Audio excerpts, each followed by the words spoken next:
April 28, 2021. Coming to you live from the economic capital of Nigeria, Lagos. This is Breakfast Central. And what a beautiful Wednesday morning it is right here in the city of Lagos, Nigeria. Good morning, Africa, and welcome to Breakfast Central.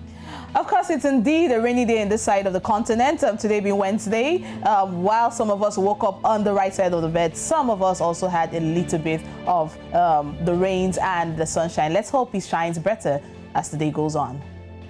We'll begin the program with the headlines this morning on Breakfast Central. All right, starting off, Nigeria calls for support to tackle insecurity. Still in Nigeria, the Senate to meet President Muhammadu Buhari and service chiefs. And of course, in the world of entertainment, Bose Ogulu named International Power Player by Billboard. Still to come. And reasons why you need to see a physio. All that and more today on Breakfast Central.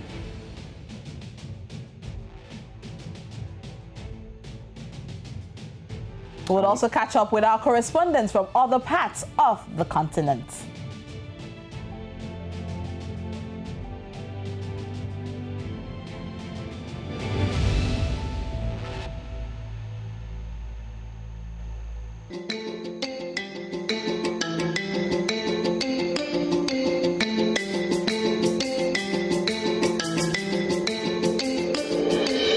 Kuna kallon News Central TV.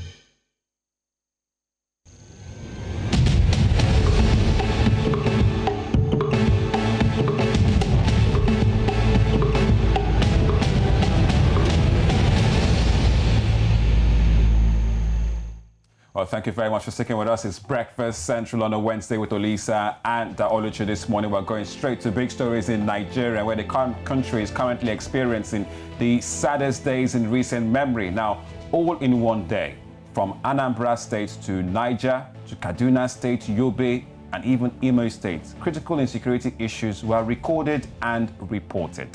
Now, hour after hour, breaking news after breaking news, Nigerians saw numerous unacceptable reports of violence, kidnapping, terrorism, and the systematic breakdown of law and order in many parts of the country, and this should not be so. Now, during a virtual meeting with the U.S. Secretary of State, Mr. Anthony Blinken, President Muhammadu Buhari stressed the need for the support of the United States and other important and strategic partners in combating the security challenges facing the country. Now, apart from seeking the assistance of the U.S., President Buhari also called on the U.S. to consider relocating U.S. African Command from Germany to Africa, which makes it to near the theater of operation. Now, on that note, joining us to really break down all of this regarding especially the meeting between Anthony Blinken and the U.S. Nigeria presidency, we're joined by Chukwuma Okenwa, who is the Executive Director, Lead Network Africa. He returns to breakfast this morning. Chukwuma Okenwa, good to have you back on the program. Good morning. Yeah, good morning. Yeah, pleasure.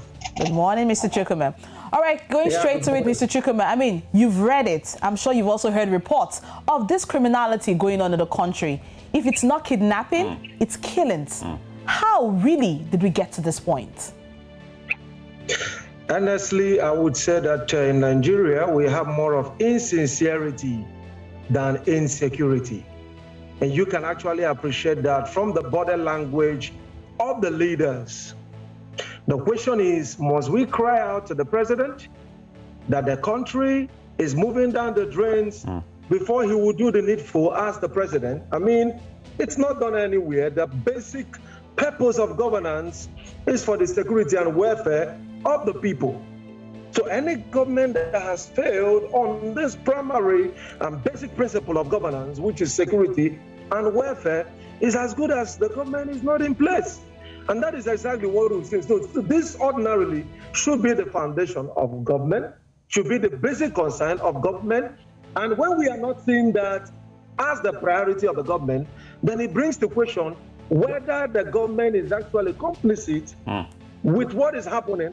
And I can tell you that the security situation in Nigeria is more of insincerity. When you look at the body language of the leaders, apart from what they are saying, right, what they are saying, we should be able to read from their body languages what they are not saying. There have incredible intelligence beyond the military that there are certain forms of compromises.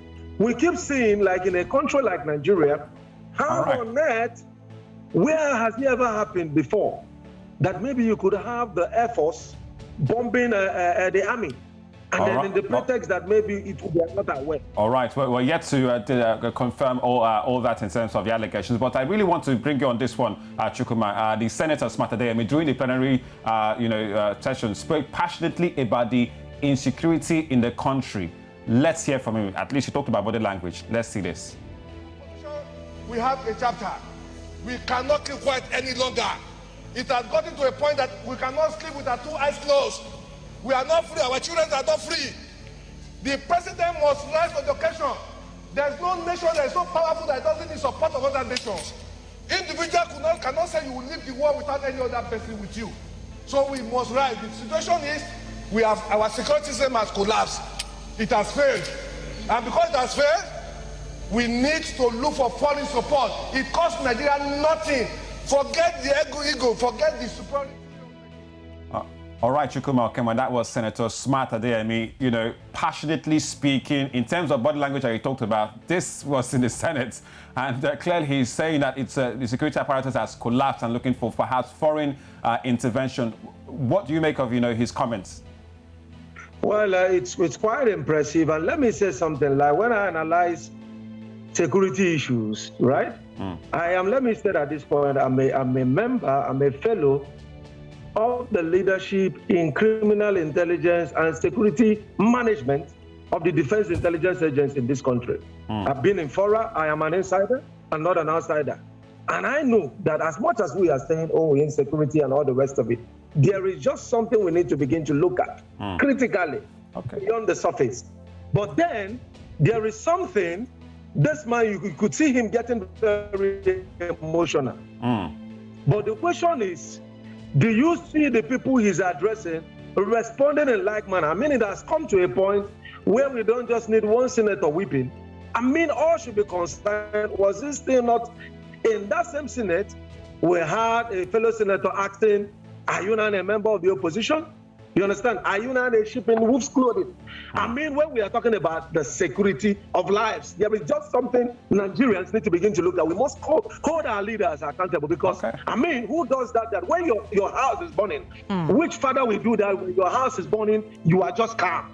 Talking about another thing again that I must warn, yes, the government has spoken about calling US and all the rest. The question is, has it really gotten to that level? At this point in time, I'll let Oluchi go on. At this point in time, a lot of people are still asking a very big question. And the question is like, despite all that's happening, despite the mayhem that is going on in the country, it seems like the government is silent. Now, between you and I and everybody who is watching, why has the president not addressed the nation, at least to reassure them of their commitment to protect their interests, Mr. Chukwuma? The body language of Mr. President confirms that we cannot claim he is not unaware of what is happening, because let me give instances of two cases. Like recently in Benue, just yesterday, the mayhem that was wrought on the people. It was very clear. They confirmed that what those guys were speaking was Fube.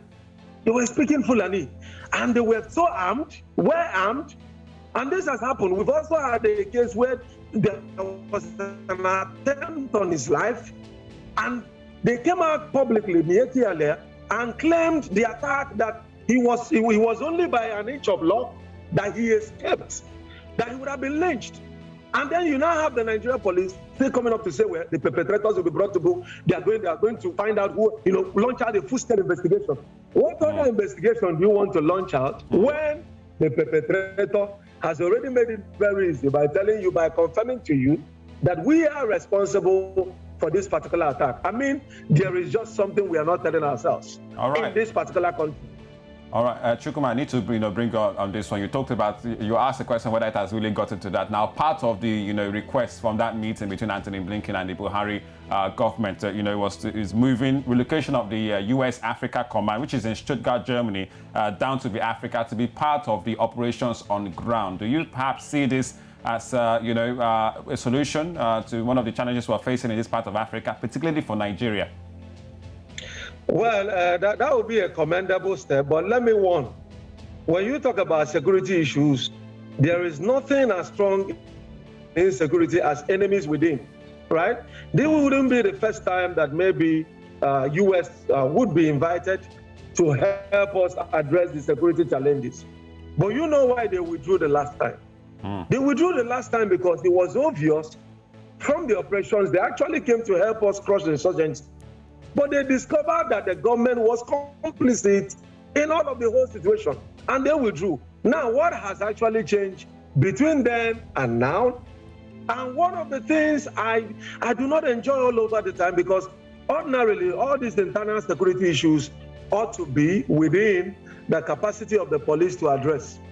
Don't forget, this is internal security issues. Yeah, okay. Now, the police, it was undermined, and we move to the military. And the almighty military is also not seen as strong enough to address internal issues. Do we really still have a nation when we cannot even address our own internal security issues? It really calls for concern. So many questions. To ask now. Yes. This brings me to the last question, because we're pressed for time and we hope we can answer as quickly as possible. Now, the House of Representatives, as we speak, they called for a state of emergency in the country and an audit of the Army's expenditure. Do you share any form of sentiment with this particular situation that we're in? Well, I will share some sentiment with the letter, but not with the former. As far as auditing the accounts, you understand, the budget, I mean, there's massive budget like over the years on security. And one very thing that is very interesting to note is that, yes, in terms of appropriation, some others budgetary allocation may not get all of the funding, but not for defense. So if all of the investment has been made in defense and we can't see the benefit, we can't see the essence, then what then are we doing as a country? But as to declare a state of emergency in all of the countries, we must tell ourselves the truth. Yes, we know that it's happening there. But of course, if we declare a state of emergency, are we not trying to say that the whole of the country is burning all at once? What exactly would that be achieving if, like, those that visibly are enemies of the country are allowed to, you are tackling insurgency? How many persons has been brought to book on account of insurgency? How many have been arrested and brought to book on account? All we see is a situation where people are forgiven. Okenwa, thank you so much once again for coming on Breakfast Central. Executive Director, Lead Network Africa, for your time on Breakfast. Surely we'd like to have you once again on the matter. Thank you so much once again. Yeah, thank you so much. Thank you. All right. Thank you. Wow. Quite looking at I know over yesterday, in the last 24 hours, a lot of videos have been trending on social media. Looking at what has been happening in Imo State, looking at the Adamawa State, all the way. There were some false reports as well. We had to verify a lot of these videos before we could come out and put them on TV for anybody to watch, to know the current situation of what's happening in the country. Right then, it's quite a terrible one in the last 24 hours, that's for sure. Right, still Breakfast Central on News Central. That's what you're watching. It's time to take you some of the continent of Africa with Africa Report.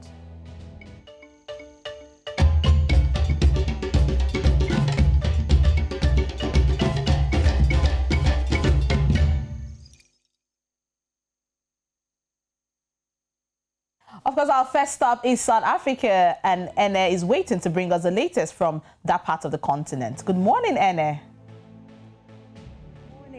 So a lot has happened since you last saw me, and yesterday was Freedom Day.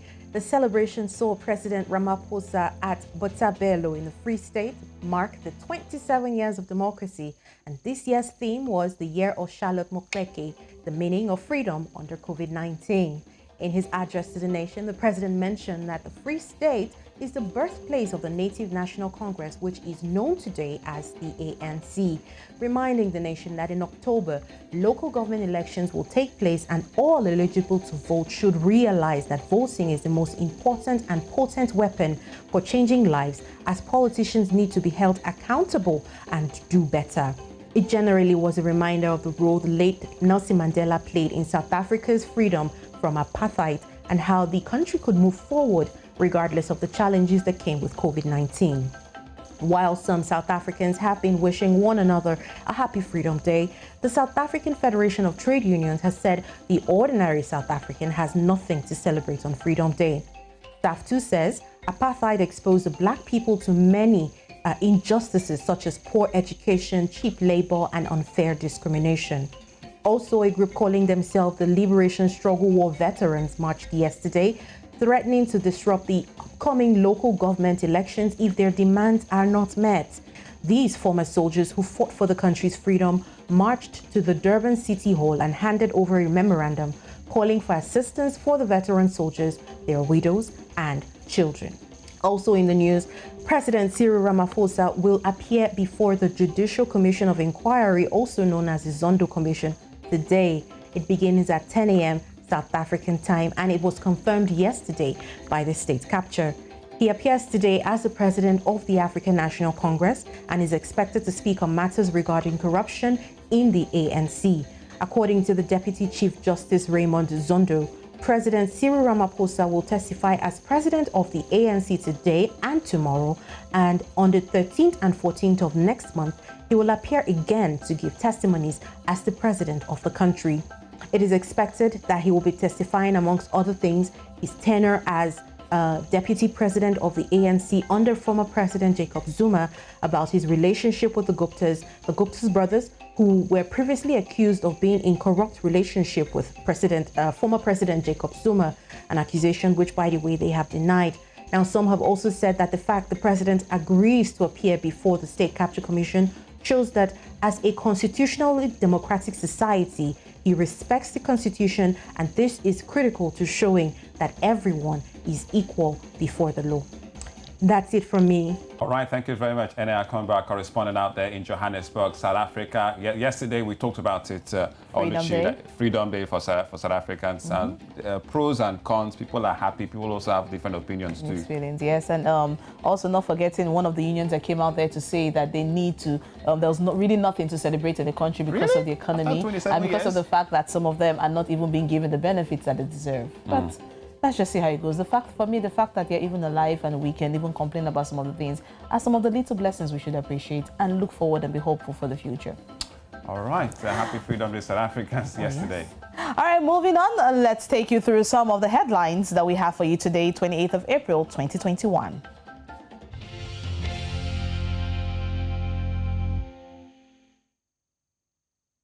Right then, still breakfast, Central News Central with Olisa and Oluchi. This fine Wednesday morning, we're going straight for our newspaper review, looking at some of the front and back pages from across different parts of Africa. Let's start in Nigeria, West Africa, with the Punch to see what they have on the front page. So it talks about the big one there. It says, government cries out, demand action from Buhari as 21 more Nigerians killed, which was one of the terrible days, you have to say, yesterday, Tuesday, in the country. Talks about the insecurity level now terrible, says senators. The likes of Bello laments Boko Haram's occupation. Security situation very pathetic. Buhari should be told the truth, says Zulum, and the National Assembly demands emergency declaration, asking Buhari to seek foreign help. And on the front page is a bit of a really sad, grim picture. These are young people, bodies laying there, and people gathered, security forces there. And it says Buhari standing aloof. His body language shows his, well, that's Otom speaking. There's body language, which was one of the comments our guest, Chukuma Kemba, talked about, but really, really grim picture on the front page of the Punch this morning in Nigeria. All right, moving on from Nigeria, we go to the Standard. This is happening in Kenya. All right, the Standard newspaper, you will see what we have there. That's Madam CJ, how she beats the odds. Now, this story was actually trending yesterday, talking about how she beats 9 other candidates for this position that she has now, making her the 15th chief justice. Of course, you'll see her biography. She was born 1960, but you have more details in the Standard this morning. Also, talking about the educational sector, you have exam evaluation headache over cheating teachers. More details in page 12 of the Standard for you to read. Talking about women and the lifestyle, honey trade spices up women's lives. We need to go to the Standard for more information. All right, let's go back to Nigeria, West Africa with the Daily Times to see what they have for us this morning on that front page. And it talks about how to check drift to anarchy. That's by former Vice President Atiku Abubakar, whose name is quoted there, Lawan, Bukola Saraki, Tinubu, Zulum, and others. So there you have the pictures of the men there, how to check drift to anarchy. And there's talks about insecurity, growing insecurity. Buhari asked US to relocate AFRICOM, which is what we talked about out there in Stuttgart, Germany, to Africa. NUC budget also there in the middle says reps panel discovers NUC's duplication of annual budgets, and talking about Innocent Chukwuma's burial program begins on Monday. So there you have it on the front page of the Daily Times in Nigeria. All right, moving on to Liberia, we have the front page, the Liberian newspaper. Now, the very big story you have there is the constitutional crisis as they await 2023. Of course, we know the election year is 2023, but right now people are coming out and showing concerns on how it should be planned come 2023. Constitutional crisis awaits 2023. More details on the front page of the Liberian paper. Also, talking about the Liberian paper, comments on suspicious deaths, violence. Now, he wonders how anyone in our country can feel safe when the government cannot explain how people are disappearing and dying. More details, the front page of the Liberian papers. All right, then. So there you have it from the front pages. But off we go now to Zimbabwe. We're joined now by correspondent Lala Mwengwenya, who is raring to go. Good morning to you, Lala. How is it going over there? Well, a very good morning to you too, and everything in Zimbabwe seems to be pointing to the direction of vaccines and encouraging everyone to get vaccinated, with one major achievement being the resort town of Victoria Falls, which has reached herd immunity in vaccinations. Well, still on vaccinations, Zimbabwe Olympic Committee President Mr. Thabani Gonye has encouraged and is encouraging athletes to go and get vaccinated ahead of the Tokyo 2020 Olympic Games to be held in Japan from the 23rd of July to the 8th of August of this year. Zimbabwe has so far qualified for 3 slots in the Olympics, 1 in rowing and 2 in swimming. I earlier spoke to Mr. Thabani Gonye, and this is what he had to say. Hi, Nonhlanhla for Central TV News. My name is Thabani Gonye for the Zimbabwe Olympic Committee.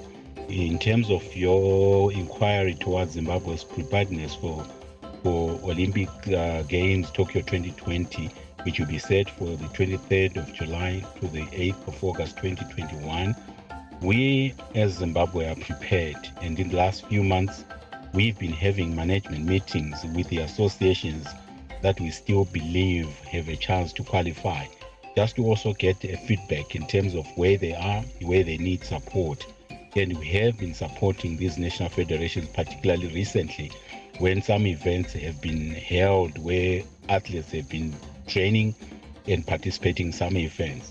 We have supported athletics. We still believe that it will contribute about 3 or 4 athletes, and we still have been supporting swimming, where we're still expecting 1 or 2 athletes to qualify and make the team. We also still expect rowing. They've already qualified a slot for 1, and then we expect to also judo to possibly qualify a slot for 1, and golf to possibly qualify a slot for 1.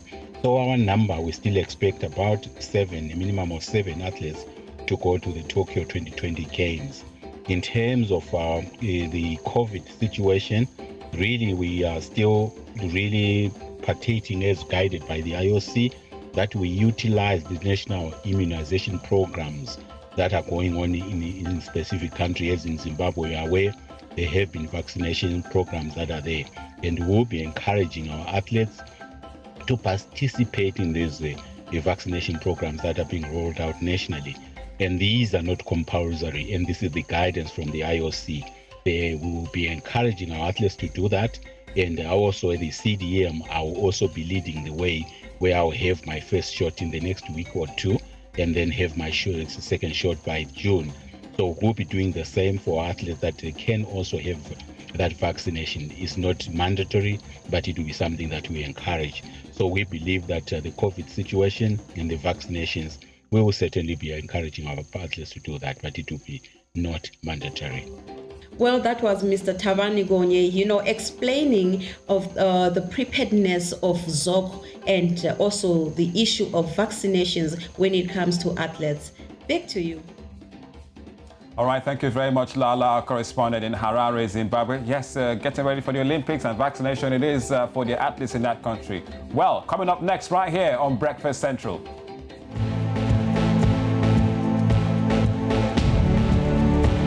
International power player move on. And reasons why you need to see a physio, quite important, right here on Breakfast Central. And of course, we will be giving you more updates on COVID-19 from Benakede.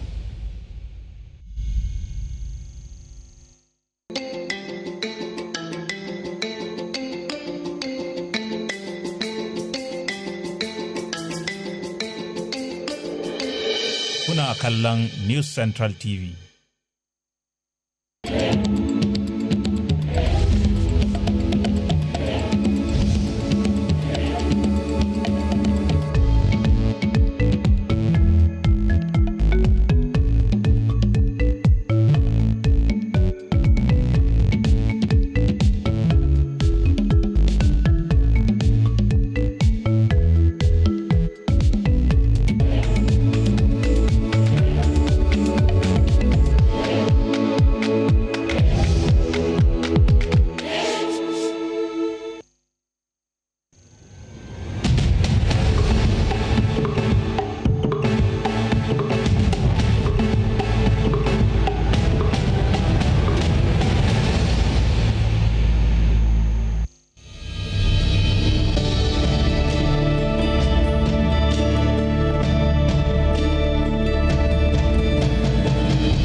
Thank you very much for sticking with us. You are still watching Breakfast Central on News Central, and you can also follow us on all social media platforms. Quite simple. We're on Twitter at News Central TV, also on Instagram, Facebook, and YouTube.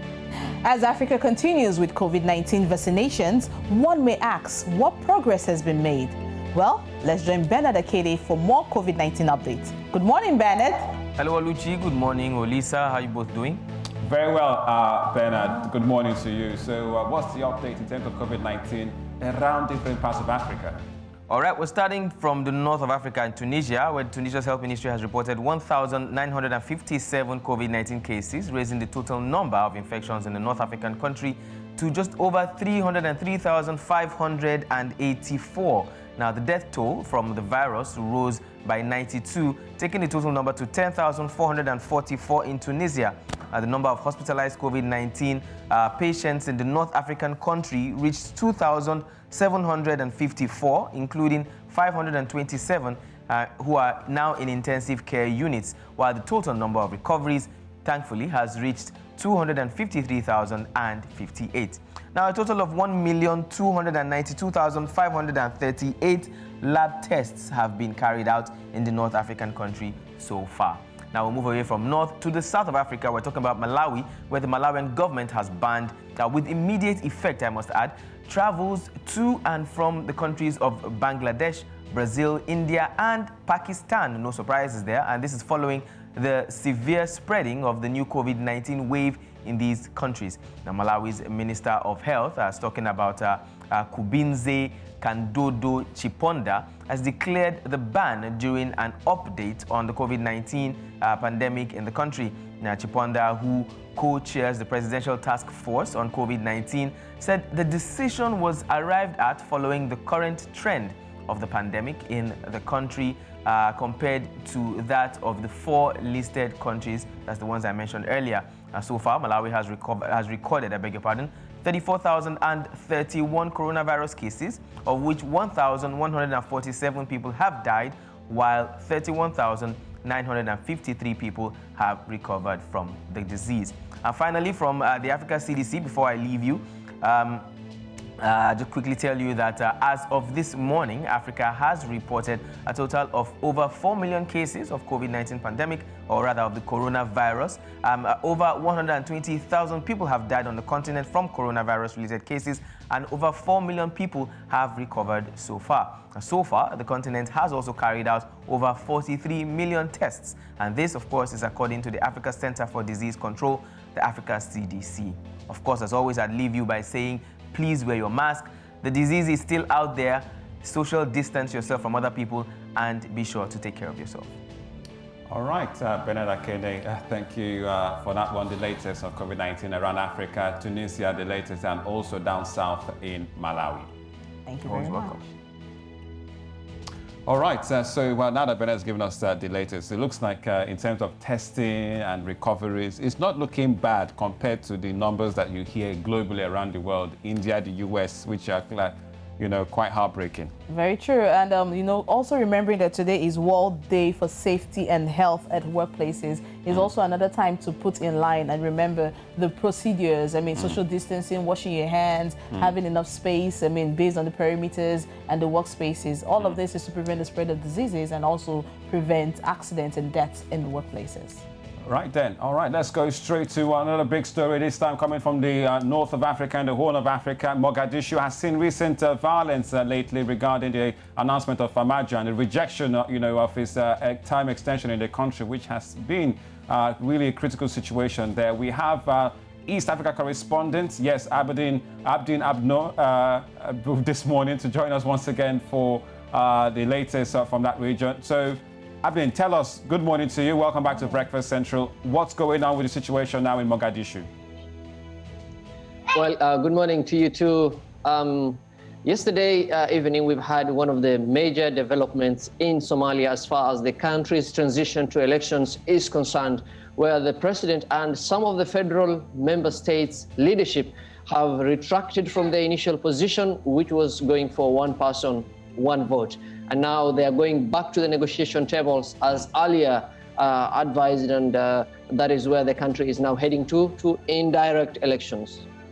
All right, so Abdin, I'm forced to ask, this looks like better development from where we were, but does it look like we'll have a bit of a ceasefire in terms of the clashes we've seen in the capital?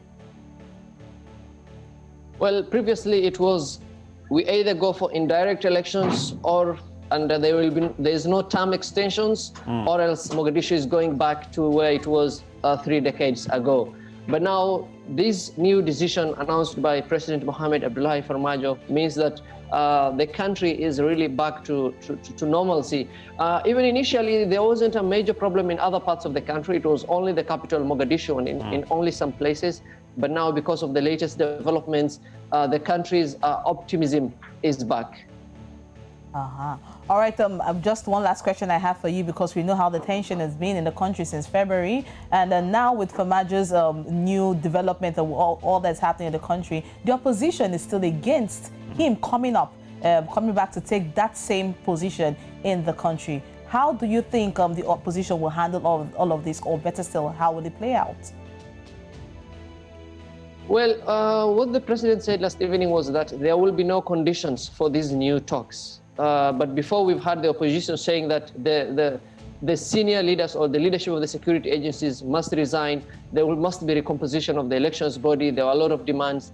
But now, since he hasn't yet addressed the parliament or announced the next steps, we are waiting to hear from the opposition after Saturday, when the president will appear before the parliament, which recently passed the extension of his term. Therefore, this means that the opposition, as at now, they are holding their horses, waiting for the president to speak and for the outcome of the negotiations, whose date has not yet been set as at now. All right, thank you very much, as always, Abdinor Aden, our man in East Africa. They're keeping our eyes on things. Thank you very much for coming back on Breakfast. We hope to have you once again on the latest of what's going on in Mogadishu. Hashtag holding your horses. All right. Still Breakfast Central. Moving on. Physiotherapy is not a treatment reserved for athletes or someone just recovering from an injury. In fact, physiotherapy can be used to treat most common health problems. Our correspondent Michael Ngene and Elizabeth Musa put this together.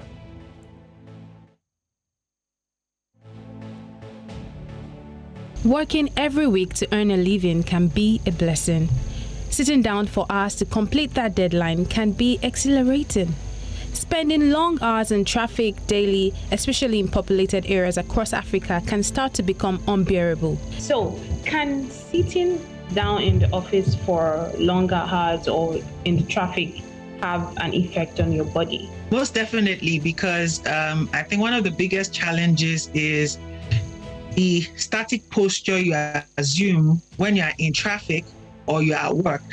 And that's one of the biggest challenges of corporate people, because you spend a lot of time behind your computer for several hours. You are in a static posture, and that puts a lot of tension on your muscles, your joints, and all related structures that will now build up, start giving you either neck pain or back pain, or things we classify as repetitive sprain-related injuries. Is it true that muscular pain such as back, the neck, the nerves, and all that can occur as a result of sedentary activities, like you rightly said? Most definitely, because once you're sedentary, that means you are not optimally active. And this is outside of your normal activities of daily living. So if you're a student, you go to school normally, it's not classified as being engaged in structured physical activity. So these things can attribute towards the muscle pain, stress, everything you can think of in terms of tension and wear and tear faster, because it's like you're not oiling your engines effectively. So it can definitely be responsible for all of that, the sedentary lifestyle. Physiotherapy promotes your physical well-being, helping you through various means to recover should you suffer a muscular pain or sustain injuries. So what does a physio do? For someone who doesn't know, that's just wondering, like watching, I'm wondering, what does a physio do? Okay, so I'll try to put it in layman's terms, but before that, the physio is a medical professional who is responsible for preventing illnesses and injuries, promoting, optimizing your health, and then also rehabilitating in the unlikely event that you do suffer an injury or an illness. So in layman's term, your physiotherapist is your body's mechanic. So you don't only visit your mechanic when something is broken down. You have to maintain your car. So it is valuable that you are friends with your physiotherapist, check in with them from time to time, so that it can help you optimize your health, just the same way you service your vehicle. So speaking of vehicles, at what point do you know you need to visit a physio? Medicine is now practiced proactive. Prevention is always better than cure.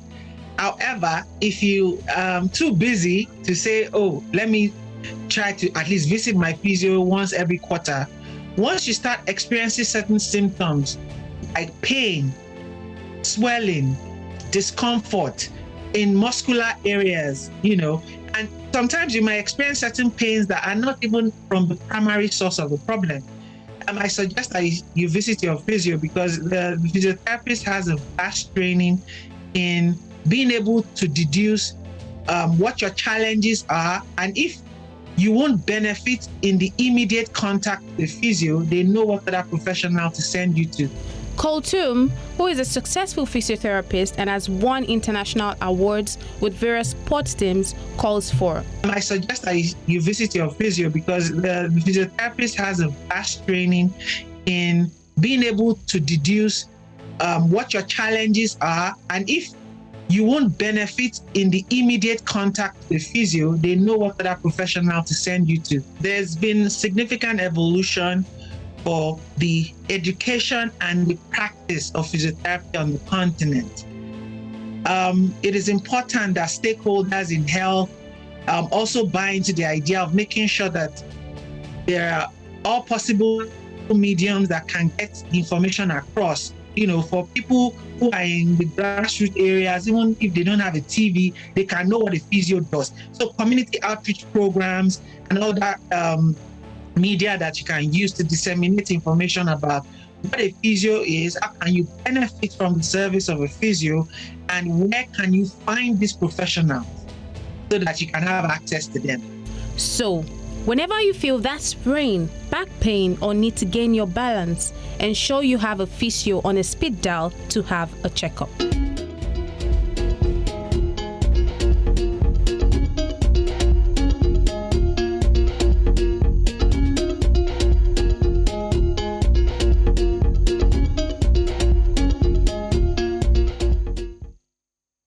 All right, yes, one of my favorite segments is here. Sam Olojo, aka Sam Dandy, will be telling us more in entertainment. Hey, Sammy, what's up, How are you guys doing?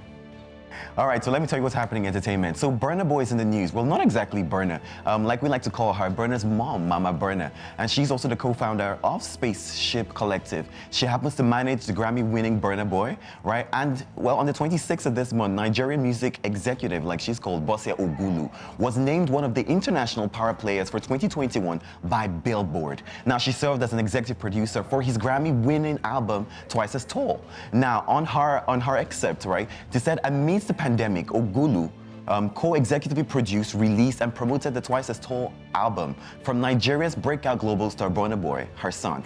And he is signed to Bad Habit Atlantic in US and Warner Music International for, terrestrial work. Now, it's incredible because a lot of people look at Burna, and of course his work is great and everything, but behind Burna is his amazing mom. And what is also interesting is I personally, because I'm a huge fan of this story, right? Because working as a manager, and then also the loving part that makes her, of course, his mother at the same time. And I was reading an interview, and she was like, being a mom is my highest degree. And she was talking about people, calling her Mama Burna and not her name.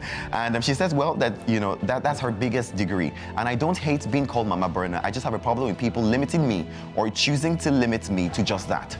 Now, if you know, because I'm a huge Burna Boy fan, I've watched a lot of his interviews. If you know, when we asked him, like he was on Beyonce's The Gift album, which is big, he had a song to himself. And what was interesting about that is when they asked him that, Burna Boy, how did you get it? Did you talk to Beyonce? He's like, I have no idea. I don't even know. His mom handles all of that detail. So when you see him on Jimmy Fallon, Jimmy Kimmel, when you see him do all these things, Burna sometimes has no idea how it happens. His mom just makes sure that everything happens. And I think, the mom is a great team. Great team working together. All right, thank you very much for that one, Sam. Also, one on Maven Records and that little lady, Aya Star. She's quite big, isn't she? I like that you say little lady. Well, she's 19, and it's incredible because people think that maybe Don Jazzy just signs anyone. She actually can sing, people. Of course, she dropped an EP titled Era Star. Now, Era Star, I don't mean Game of Thrones, people. That's actually her name, and that's actually the title of the EP. And of course, he had 5 songs, and then we saw Away has about up to almost 3 million views on YouTube right now. And that's big for Nigeria. And now currently, she is dropping a new video today. Her second official music video releases today, people. And that one is one of my favorite songs on that EP. It's titled DTR. And I think, we just love seeing young people, being signed, being appreciated for their talents and doing great things, because I think it's amazing. So I have a little teaser from the music video. I want you guys to see this.